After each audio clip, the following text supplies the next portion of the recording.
أعوذ بالله من الشيطان الرجيم. بسم الله الرحمن الرحيم.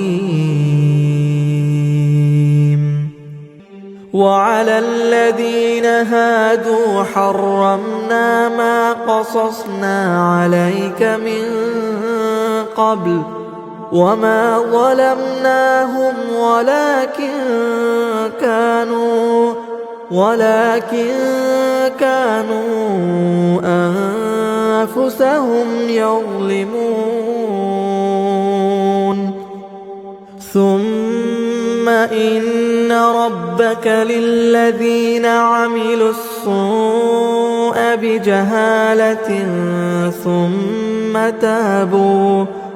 ثم تابوا من بعد ذلك وأصلحوا إن ربك من بعدها لغفور رحيم.